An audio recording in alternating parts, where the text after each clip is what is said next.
Hello everyone, back tuning in to the second season 1 roundup for the autumn of 2017 from GazOffice.com.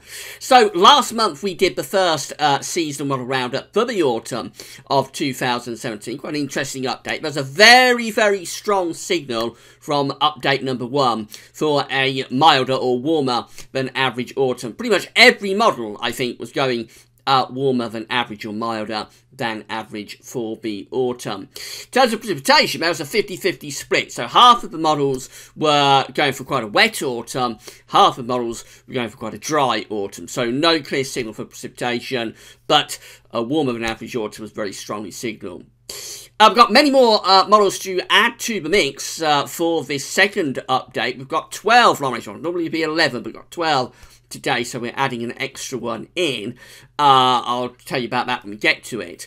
So we'll see what all these long-range models are showing for the autumn. It's all building up to the autumn forecast, which will be released at the end of August. I think it's about the 28th of August. We'll be doing the GazOffice.com Autumn 2017 forecast. There'll be more analogues to look at next month as well. So, putting on with that though, just to say that it's going to be quite a long video, so you can't watch it all in one go. Don't worry, you'll be able to come back to your website and watch it whenever you want, because this video will be placed on the autumn updates and forecast page later on today. There'll be a written report that goes with the video as well on the autumn updates page, so you can't watch the video, you can come back and read the written report as well. That'll be placed up around 6 or 7 o'clock. Obviously, I usually run a bit late on a Sunday, but I will get it up by the end of this season, I promise you that. And just to say about the long-range models, so you can find the links to most of them on the links page, and if you want to click through the links page and then click through the links, go and have a look at these long-range models. You can do that whenever you want. So let's get on with the update then. I'm going to start off with the first 3 models. They don't cover the full autumn period, actually. They just cover the early autumn period. So we're going to start off with the Russian model. This one takes us just from August through to October, so not the full autumn period covered with this one. This is temperature probability, and the Russian model is going for a warmer than average August to September here. Quite a strong probability of above normal temperatures through the late summer and into the early and middle part of the autumn. Also quite a wet signal as well, so it's going warm and wet here through the early part of the autumn. Again, this is the precipitation probability from August through to October 2017. So warm and wet starts us off for the early part of the autumn for this particular update. Going on to model number 2, this is APEC. This is a collaboration of various Met agencies. I think the Bureau of Meteorology in Australia is involved with this, possibly the JMA, but the main driver behind this is the South Korean Met agency.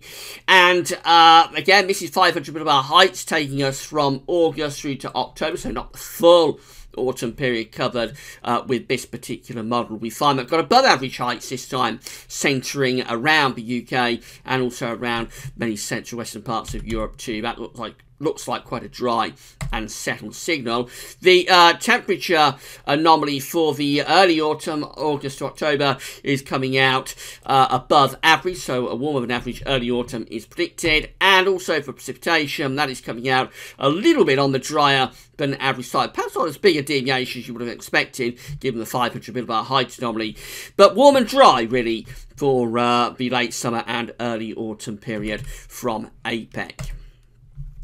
And then we've got the JMA model. Now, we looked at this on Friday as part of JMA Friday, and we looked at this on a month-by-month basis, covering September and October. I haven't got time to go into all of that for, excuse me, I haven't got time to go into all of that for this second season model roundup for the autumn. So we're just going to look at the 3 monthly anomalies taking us from August through to October. If you want to know more about this on a month-by-month basis, then do go to the catch-up page and check out JMA Friday from Friday, you'll be able to see how September and October are looking individually. But for the 3 months of August to October, we find that we've got above average heights over and to the east of the UK, which should be a relatively settled looking signal for the 3 months as a whole. So precipitation anomalies for August to October coming out drier than average with the JMA, and temperature anomalies from August to October, they are coming out warmer than average. And in terms of the mean wind direction, looks like it's generally southerly to southeasterly. It's always a job to make out these black arrows, but generally coming from a southerly southeasterly direction, which explains why it's a fairly warm early autumn period, albeit quite settled as well. There's a little bit of inter-month variation with that though, so I urge you to check out JMA Friday from Friday on the catch-up page. You'll be able to see how September and October break down individually. Right, that's the models dealt with that just cover August to October. Everything else that you see in this video is going to cover the full autumn period from September through to November. You're going to deal with the Americas first of all, starting off in South America and the Brazilian model. So this is the 500 millibar height anomaly from the Brazilian model for the autumn, the full autumn period. Always different with this one. Blue on these charts is going to be extrapolating to above average heights, high pressure, and red, orange, and yellow extrapolating to below average heights and low pressure. Now, on any other 500 millibar height, that will always be the other way around. I'm not sure why this one does it differently. I think it just catches out probably, but always does it differently. So where you got blue, that essentially is high pressure, and the model is going for a big area of above average heights to be centering across many parts of northern Europe. Below average heights as a trough in the 500 millibar flow within the Atlantic, and we're probably doing something a bit like that with the jet stream. So you'd expect a lot of dry and pretty warm weather for the autumn with that scenario. Temperature anomalies are coming out warmer than average for this autumn, so no problems there. And perhaps this is a little bit surprising given the height anomaly. Generally, it is seeing a wetter than average autumn as well, or above average rainfall anyway, for the autumn. I'm not sure how that precipitation anomaly stacks up with that height anomaly, other than there is quite a deep trough in the Atlantic in the 500 millibar flow that will be throwing up rain bands, particularly to the west, and it must just be seeing more of an influence from the Atlantic than you will think from that height anomaly. So warmer than average autumn, yes, but also coming out a bit wetter than average as well from the Brazilian model. CanSIPs next, we go much further north into Canada for our next model. This is from the website tropicaltidbits.com. You can find a link to Tropical Tidbits on the links page. This means sea level pressure anomalies for the autumn. It's a bit difficult to work this out, but I think overall what we're seeing here is a signal for the Azores High, and that's just there, to be throwing up a bit of a ridge up into western parts of Europe. So the temperature anomaly from CanSIPs is coming out warmer than average. Another model that's going for milder than average autumn. This is continuation of what we had with the first update, by the way. So far we haven't had a model that shows anything colder than average, so it looks like the trend that we had in last month's first update for warmer than average autumn is continuing for update number 2. CanSIP's going for above average temperatures, and it's also going for slightly drier than average precipitation. So we've still got the idea and the confusion really from last month so far in terms of precipitation. Strong signal for temperatures again, warmer than average, but for precipitation it looks like we've got a bit of a split here between some of the models that are already looking a bit wetter and some that are looking on the drier side. Have a look at Patao Peng next, and these are anomaly maps that have been based on sea surface temperature anomalies. So what Patao Peng has done is that he has looked at the sea surface temperature anomalies across the oceans of the world last month, and then from there he's created a forecast and compared back to previous years with a similar sea surface temperature anomaly, and then from there he's created a forecast going forward. So this is 200 millibar height anomaly from Patal Peng for the autumn. And this one looks quite unsettled. We've got below average heights centering to our west. Above average heights are pushed quite a long way from us out into the central part of the Atlantic, doing something a little bit like that with the flow and with the jet stream. So that does look pretty unsettled there in terms of the height anomaly. Temperature anomalies, look at this, they are coming out, have changed the colour, they're coming out warmer than average here with Patal's analogues. And in terms of rainfall, well, with a deep trough centred just to our west, you'll not be surprised to know that Patal Peng is going for a wetter than average autumn. So warmer wet from Patal Peng for update number 2 for the autumn of 2017. Go through to the experimental NASA model next. I should just say Patal Peng is working under the umbrella of NOAA in the United States. So we go through to the experimental NASA model, and again this is 500 millibar heights, and this one is placing a strong ridge over and to the east of the UK, above average heights with below average heights in the Atlantic. And again, we're doing something a little bit like that with the flow and with the jet stream as well. So if we have a look at the temperature anomaly, look at this, it's another model that's going warmer than average, milder than average temperatures forecast for this autumn from the experimental NASA model. In terms of precipitation, there's no real signal actually here, which maybe is a little bit surprising. You might think that it would be a bit drier than average. If you look to our east, it is a little bit drier than average there across many continental parts of Europe. But for ourselves, actually we're just coming out with average rainfall. It looks a bit wetter than average as well up to the northwest. So we might have a little bit of the irresistible force against the immovable object here.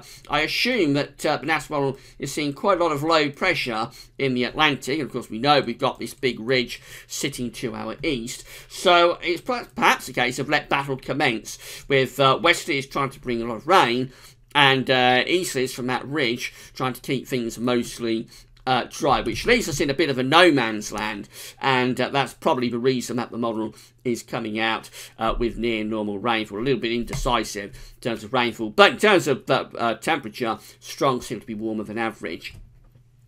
We're finishing with the Americas now, so we go through to CFS V2 for our last model from the United States. 700 millibar heights this time, and we find that we've got an area of above average height centred across many western parts of Europe, and not much else going on really. Jet stream is probably a little bit to our north, and perhaps a fair amount of dry weather in southern parts of the country. Temperature anomalies, this is yet another model that's going for a warmer than average autumn, albeit it's not a big deviation, not as big as some of the deviations that we've seen so far in this update, but nevertheless still coming out on the mild and average side with the CFS V2. By the way, CFS has updated. I talked about this in videos in the week, that the CFS hadn't updated since the 22nd. Has now updated both its seasonal charts and also its month head charts. So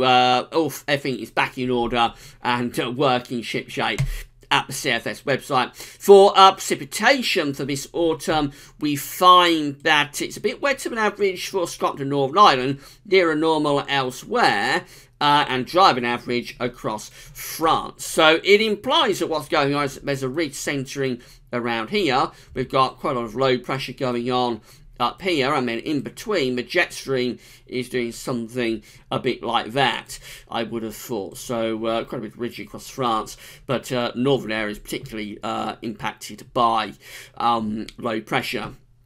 The main thing, of course, is that the wind direction and the weather is all coming in from the west and the southwest, so that's the reason that it's a milder than average autumn ahead. Right, our new model is coming from South Africa. This is temperature probability for the autumn from South Africa.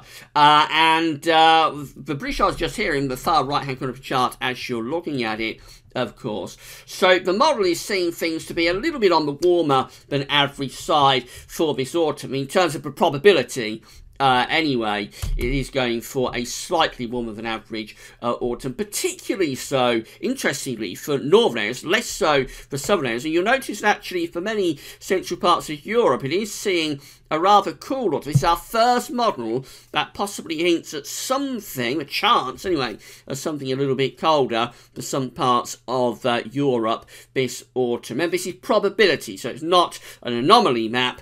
Essentially, where you've got that blue area there across Central Europe, the model is saying there's something like a 35 to 50% probability of cooler than average or below normal temperatures.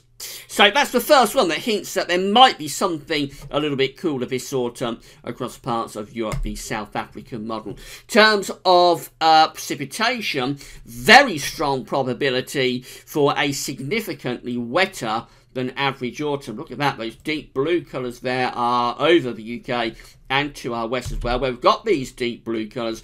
That's telling us that we've got anything between around a 60 to 100% probability of above average precipitation, above average rainfall this autumn. So a really strong signal for quite a way away, actually. A really strong signal for a wet autumn coming up across the UK and also into western parts of Europe as well. You'll notice that across Central Europe, yes, it is coming out wet and average there. So that one is also very unsettling. It's a wet probability for this autumn, but it's the first one that we've looked at that hints that there could be something a little bit cooler coming up for certainly parts of Europe anyway, not necessarily for the British Isles, but certainly for parts of Europe, it does hint that something a little bit cooler could be coming up.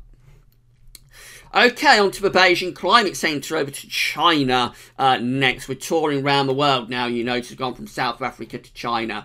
So this is 500 millibar heights for the autumn. We've got above average heights out to our west, to our southwest as well. We're doing something a little bit like that in the Atlantic, so rather complicated looking pattern, but I suspect actually there's a fair amount of dry weather for the south, and I would have thought this is a relatively mild signal. Temperature anomalies, we're often running again, coming out warmer than average across many parts of Europe as well. And for precipitation, a bit of a north-south split. Scotland is coming out a little bit drier than average. England and Wales on the wetter than average side. JAMSTEC penultimately, and this is the temperature anomaly from JAMSTEC for this autumn. Look at this, it's going for a significantly warmer than average autumn here across many parts of Europe. The British Isles is included. Notice many parts of America coming out quite cold. Not sure what's going on there, but particularly central parts of the States coming out with quite a cold autumn. But back to the UK, it is looking a warmer than average signal for this autumn. For precipitation, so that's coming out on the wetter than average side, above average rainfall then, and above average temperatures. I think, I haven't divvied this up, but I think overall we have shifted this update more to the wetter side of things, and we've kept the above average temperature signal. I think that's what's going to come out of this update at the end of the day. And then finally, our very own GLOW-C5 model from the UK Met Office, and this is mean sea level pressure for the autumn. We find that we've got below average heights up to the north, above average heights down to our south, and probably doing something a bit like that with jet stream. So that's very, very similar to what the Beijing Climate Centre was showing. Temperature anomalies rounded all off. It's been another really warm update for update 2. Temperature anomalies are coming out warmer than average, and precipitation. Again, a bit of a north-south split. This time it's the north that looks a bit wetter. Scotland perhaps a bit above average with rainfall. England and Wales a little bit drier than average. I can tell you, but if we go on to the next month, I might just do that for you, actually. So let's go on very quickly and have a look at the pressure anomaly for the period from October to December. and you see there's a very pronounced deepening of the low pressure to the north, so it becomes really strong.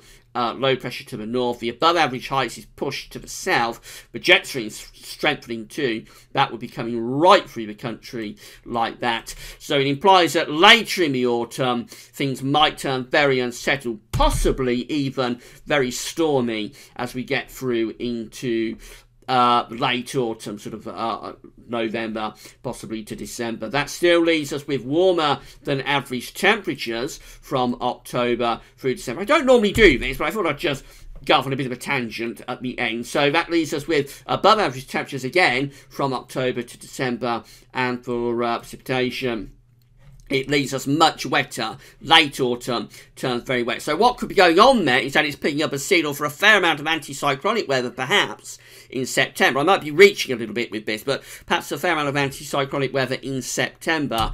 And then October, November becomes increasingly unsettled. So by November, and possibly even into December, things are looking very unsettled then. And maybe even a little bit on the stormy side. So that's it for update number 2, and as I say, I think what we can take from this is that we've shifted more to the unsettled side of things for this autumn. So we've kept that very strong, so we have for update 1 for temperatures. Every model, again, has gone warmer than average. The only one that kind of hints us maybe something a little bit colder is that new one we included from South Africa. I don't know what the reliability with that model is like. Is very different to anything else that we've seen in this update. So if we was to come out with a colder autumn, and all of these long-range models are anticipated, it would be hats off to the South Africa model. But at the moment, treat that one with a lot of caution, because we haven't got any sort of history with it to say what it's like. Otherwise, it's just been a sea of mild from beginning to end. For precipitation, however, we've shifted from the 50-50 split we had last month between the unsettled models and the drier models. We have shifted more towards the wetter side of things. More of these models are going wetter and unsettled in terms of the autumn compared to the ones that are dry. There are still a few that are drier for the autumn, but most of them now have shifted onto the unsettled side. So warm and wet really is the final analysis for update number 2. Now we've got the third and final season model roundup coming up in the latter part of next month. Not sure what day that will be, just always depends how the calendar falls. So we'll have one last look at all the long-range models again next month for the autumn. We'll also have some more analogues. Our good friend James is beavering away as we speak on those autumn analogues. So we'll have a few more analogues for you as well next month. And then at the end of the month, I think it's 28th of August, we will issue the GasWeathers.com Autumn 2017 forecast. So it's all starting to get very close now to when we get to make your mind up time. Right, I say this update is going to be placed on the autumn updates and forecast page later on. There'll be a written report that goes with it as well, so come back for that. Later on today, after lunch or around lunchtime, we're going to be releasing the GasWeathers Sunday Roundup. That's always very interesting. I know a lot of you enjoy that, so we'll come back this afternoon for that. But that's all for now, and thanks for watching.